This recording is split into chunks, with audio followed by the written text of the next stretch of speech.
1 Konings 17. Elia die Tisbiet het hom tydelik in Gilead gevestig. Hy het vir Agab gesê: "So seker is wat die Here, die God van Israel leef, die God wat ek dien, in die volgende aantal jare sal daar geen dou of reën val nie, behalwe wanneer ek so sê." Toe sê die Here vir Elia: "Gaan ooswaarts van hier en kry weg by die Kritspruit, net anderkant die Jordaanrivier. Jy kan uit die spruit water drink en ek sal die kraaie beveel om vir jou kos te bring." Elia het gemaak soos die Here hom beveel het en het by Kritspruit anderkant die Jordaanrivier gaan wegkruip. Die kraaie het soggens en saans vir hom brood en vleis gebring en hy het water uit die Kritspruit gedrink. Na 'n tyd het die spruit egter opgedroog, want daar het geen reën in die opvanggebied geval nie. Toe sê die Here vir Elia: "Gaan bly in die dorp Sarfat, naby die stad Sidon. Daar woon 'n weduwee. Ek het aan haar opdrag gegee om vir jou te sorg." Elia het na Sarfat toe gegaan. By die poort van die dorp aangekom, sien hy 'n weduwee wat hout bymekaar maak. Hy vra haar: "Bring tog asseblief vir my 'n bietjie water om te drink." Terwyl sy wegloop om dit te gaan haal, roep hy agter haar aan: "Bring tog ook vir my 'n stukkie brood."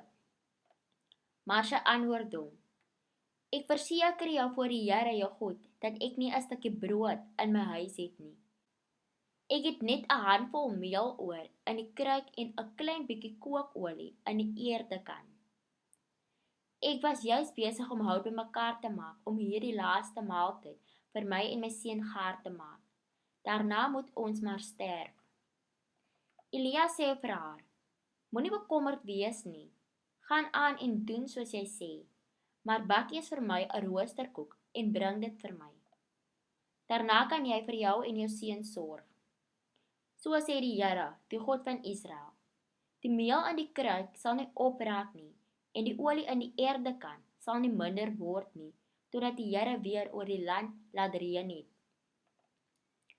Sy het gedoen soos Elia gesê het. Voortaan het hulle al drie elke dag genoeg gehad om te eet. Die kruik was altyd vol meel en die olie in die eerdekan het nie opgeraak nie. Dit was net soos die Here deur Elia beloof het. 'n Tyd later het die vrou se seun siek geword. Hy het al sieker geword en gesterf. Sy sê toe vir Elia: "Man van God, kyk wat het jy aan my gedoen. Het jy gekom om my aan my sondes te herinner en om my seun dood te maak?" Maar Elia antwoord: "Gee jou seun vir my." Hy het die seun uit haar arms geneem en hom na die bokamer waar hy gebly het geneem en op sy bed neergelê. Elia pleit by die Here: "O Here my God, moes U hierdie ramp oor die vrou bring by wie ek bly en haar seun laat sterf?" Hy het homself 3 keer oor die kind uitgestrek en by die Here gepleit: "O Here my God, laat hierdie kind tog weer lewe." Die Here het Elia se gebed verhoor en die kind het weer lewendig geword. Toe bring Elia die kind uit die bokamer af ondertoe en gee hom terug vir sy ma en sê: "Kyk, jou seun lewe." Die weduwee sê toe vir Elia: "Nou weet ek verseker dat jy 'n man van God is en dat die Here regtig die waarheid deur jou praat." 1 Konings 18. Na 'n lang tyd tydens die 3de jaar van droogte, sê die Here vir Elia: "Gaan na koning Agab toe en sê vir hom, ek sal dit binnekort laat reën." Elia het na Agab toe gegaan. Intussen het die hongersnood in Samaria toegeneem. Agab het vir Obadja, die paleisopsigter, laat kom. Obadja was 'n toegewyde volgeling van die Here. Toe Isabel, die profete van die Here doodgemaak het Obadja 100 van hulle in grotte versteek, 50 in elke grot. Daar het hy hulle van kos en water voorsien. Agab het vir Obadja gesê: "Ons moet deur die hele land gaan en na elke fontein en spruit gaan kyk of ons nie eers veiding vir minstens sommige van my perde en muile kan kry nie. Dan sal dit nie nodig wees om hulle dood te maak nie." Hulle het die land tussen hulle twee verdeel. Agab het in een rigting gegaan en Obadja in 'n ander rigting. Obadja was nog op pad en daar kom Elia hom tegemoet. Obadja het hom dadelik herken en voor hom neergebuig. "Is dit dan nie my heer Elia nie?" vra hy. "Ja, ek is Elia," antwoord hy. "Gaan sê vir die koning, ek is hier." "Maar meneer," maak Obadja beswaar, "watter kwaad het ek dan gedoen, dat u my na Agab, na my dood te stuur? So seker as die Here u God leef, die koning het by elke nasie en koninkryk op aarde na u laat soek." Elke keer as hy hoor, Elia is nie hier nie, het Agab die koning van daardie volk met 'n eed laat bevestig, dat dit inderdaad so is. "En nou sê u vir my, gaan sê vir die koning, Elia is hier? Dit kan wees dat as ek van u weggaan, die gees van die Here u dalk kan wegvoer, na wie weet waar. As ek dan vir Agab vertel, ek het u gesien, maar hy kry u nie, sal hy my doodmaak. En dit ten spyte daarvan, dat ek my lewe lank 'n getroue volgeling van die Here is. Het niemand vir u vertel van die keer toe Isabel, die profete van die Here, doodgemaak het nie. Ek het 100 van hulle in 2 groepe van 50 in elkeen van 2 grotte weggesteek en hulle van kos en water voorsien.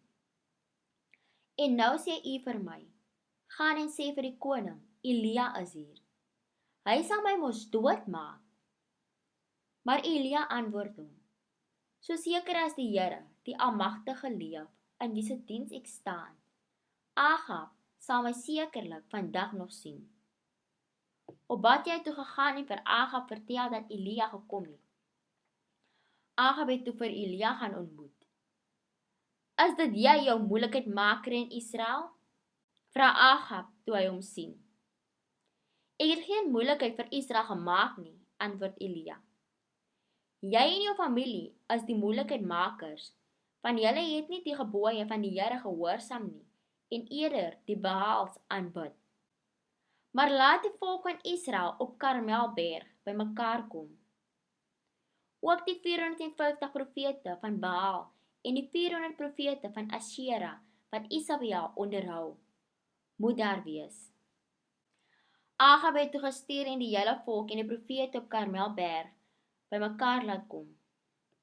Elia het voor hulle gaan staan en gesê, "Hoe lank gaan julle nog weier om kant te kies? As die Here God is, volg hom, maar as dit Baal is, volg hom." Die volk het egter niks geantwoord nie. Toe sê Elia vir die volk, "Ek is die enigste profeet van die Here wat nog oor is, terwyl daar 450 profete van Baal is. Bring nou 2 bulle. Die profete van Baal kan een kies, hom in stukke opsny en bo-op die hout op die altaar neersit.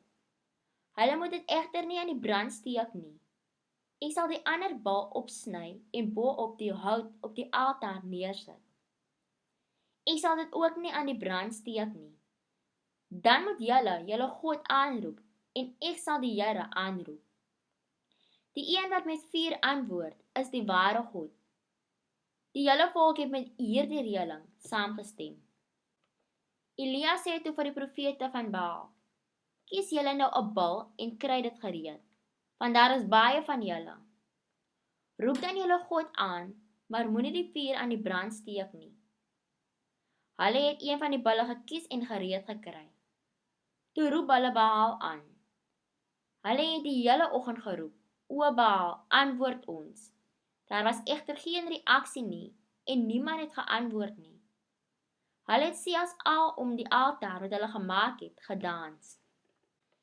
Teen die middag het Elia hulle begin spot. "Julle moet nog harder roep," spot hy. "Hy is mos 'n God. Dalk is hy in gedagte of dalk het hy 'n draaitjie gaan loop. Miskien is hy weg op reis of slaap hy en moet wakker gemaak word."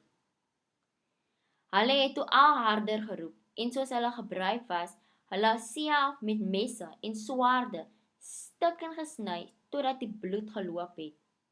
Hulle het die hele namiddag so aangehou totdat die tyd vir die aandoffer aangebreek het. Maar steeds was daar geen geluid nie. geen antwoord nie. Niemand wat gereageer het nie.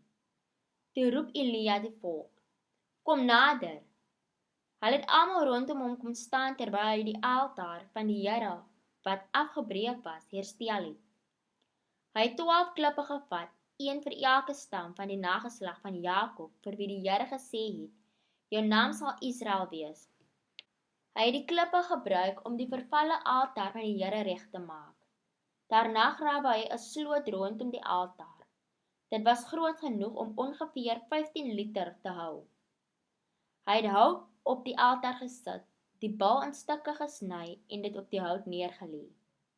Toe beveel hy, vat 4 groot waterkruike, maak hulle vol water en gooi dit uit oor die offer en die hout. Nadat hulle dit gedoen het, sê hy, doen dit weer. Hulle maak dit so, maar hy sê, doen dit 'n derde keer. Hulle het weer gemaak soos hy gesê het. Die water het oor die altaar gestroom en selfs die sloot rondom vol water gemaak. Teen die tyd van die aandoffer het die profeet Elia na die altaar toe gegaan en gebid. Here, God van Abraham, Isak en Israel, wys tog vandag dat U God is in Israel en dat ek U dienaar is wat alles op U bevel gedoen het. Here, antwoord my sodat hierdie volk kan erken dat U, Here, God is en dat dit U is wat hulle weer na U toe laat omdraai. Onmiddellik het daar vuur van die Here gekom en die offer verbrand, asook die hout, die klippe en die grond. Dit het selfs die water in die sloot opgedroog. Toe die volk dit sien, val hulle op die grond en roep uit, die Here is God, die Here is God. Elia beveel hulle toe, gryp die profete van Baal, moenie dat 'n enkele een van hulle wegkom nie. Die volk het hulle gegryp en Elia het hulle na die Kisonspruit laat afneem. Hy het hulle daar doodgemaak. Elia sê toe vir Agab, gaan eet en drink, want ek hoor die gedruis van groot reën. Agab het toe gaan eet en drink, maar Elia het tot op die top van Karmelberg geklim. Daar het hy met sy kop tussen sy knieë op die grond neergebuig. Hy sê toe vir sy dienaar, gaan kyk uit oor die see. Die dienaar het gekyk, na Elia toe teruggekom en gesê, ek sien niks nie. Elia sê vir hom, gaan kyk weer. 7 keer het Elia hom gestuur. Die 7de keer kom sê die dienaar, ek sien 'n klein wolkie, so groot soos 'n man se hand, wat uit die see opkom. Toe sê Elia, maak gou. Gaan sê vir Agab, span jou wa in en gaan af na jou huis toe, anders sal die reën jou vaskeer. Spoedig was die lug donker van onweerswolke. 'n Sterk wind het 'n groot reënstorm gebring. Agab het dadelik na Jesreel toe vertrek. Die Here het Elia krag gegee. Hy het sy gordel vasgemaak en toe voor Agab se wa uitgehardloop tot by Jesreel. 1 Konings 19. Agab het vir Isabel alles vertel wat Elia gedoen het en dat hy die profete van Baal doodgemaak het. Toe stuur Isabel vir Elia 'n boodskap. Mag die gode my met die doodstraf as ek nie teen môre hierdie tyd jou lewe neem, soos jy met die profete gemaak het nie. Elia het baie bang geword en vir sy lewe gevlug. Hy het na Beersheba, 'n dorp in Juda gegaan en sy dienaar daar agtergelaat. Hy self het die woestyn 'n dagreis ver binne gegaan. Hy het toe onder 'n besembos gaan sit en gewens dat hy liewer maar moet sterf. Ek het nou genoeg gehad, Here, het hy gesê. Neem nou maar my lewe, want ek is niks beter as my voorouers nie. Hy het gaan lê en onder die besembos aan die slaap geraak. Maar 'n engel het hom wakker geskud en vir hom gesê, staan op en eet. Hy kyk op en daar sien hy by sy kop 'n roosterkoek wat op warm klippe gebak is en 'n kruik vol water. Hy het geëet en gedrink en weer gaan lê. Die engel het weer gekom, aan hom geskud en gesê, staan op en eet weer, anders sal die pad vir jou te lank wees. Hy het toe opgestaan, geëet en gedrink. Die kos het hom genoeg krag gegee, sodat hy 40 dae en 40 nagte lang tot by Horeb, die berg van God, kon loop. Daar het hy by 'n grot ingegaan en die nag daar deurgebring. Maar die Here het met hom gepraat. Wat maak jy hier, Elia? Elia antwoord, ek het u met toewyding gedien, Here God Almagtig. Maar die Israeliete het die verbond met u verbreek, u altare afgebreek en u profete doodgemaak. Net ek alleen het oorgebly en nou probeer hulle my ook doodmaak. Kom buitekant toe en gaan staan voor my by die berg, sê die Here vir hom. Terwyl Elia daar staan, het die Here by hom verbygegaan en 'n geweldige rukwind het die berg uitmekaar geruk en die rotse gebreek voor die Here. Toe was die Here nie in die wind nie. Na die wind was daar 'n aardbewing, maar die Here was nie in die aardbewing nie. Na die aardbewing was daar 'n vuur, maar die Here was nie in die vuur nie. Na die vuur was daar die geluid van 'n sagte gesuis. Toe Elia dit hoor, het hy sy gesig met sy mantel toegemaak. Hy het by die ingang van die grot gaan staan. 'n Stem het gesê, wat maak jy hier, Elia? Hy het weer geantwoord, ek het u met toewyding gedien, Here God Almagtig. Maar die Israeliete het die verbond met u verbreek, u altare afgebreek en al u profete doodgemaak. Net ek alleen het oorgebly en nou probeer hulle my ook doodmaak. Toe sê die Here vir hom, draai net hier om en gaan na die woestyn van Damaskus. Wanneer jy daar aankom, moet jy Hazael salf tot koning van Aram. Dan moet jy Jehu, seun van Nimsi, salf tot koning oor Israel. Jy moet ook Elisa, seun van Safat, uit Abel Mehola salf om jou as my profeet op te volg. Dan sal sake so verloop. Die een wat Hazael se swaard ontvlug, sal Jehu doodmaak, en die een wat Jehu se swaard ontvlug, sal Elisa doodmaak. Nogtans sal ek die 7000 in Israel laat oorbly, wat nie voor Baal gebuig en hom vereer het nie. Elia het van daar af vertrek en Elisa, seun van Safat, teëgekom, waar hy besig was om met 12 spanne van 2 osse elke landery om te ploeg. Hy was besig om met die 12de span te ploeg. Elia het na hom toe geloop en sy mantel oor sy skouers gegooi. Elisa het die osse net daar laat staan en agter Elia aangehardloop. Hy sê vir hom, laat ek tog net my pa en ma groet, dan sal ek saam met u gaan. Elia antwoord hom, gaan maar, ek staan nie in jou pad nie. Elisa het toe teruggegaan en 2 osse geslag. Hy het die jukke opgekap vir brandhout en die vleis gebraai. Hy het die vleis gegee aan die ander wat saam met hom geploeg het en hulle het geëet. Daarna het hy saam met Elia gegaan en sy volgeling geword.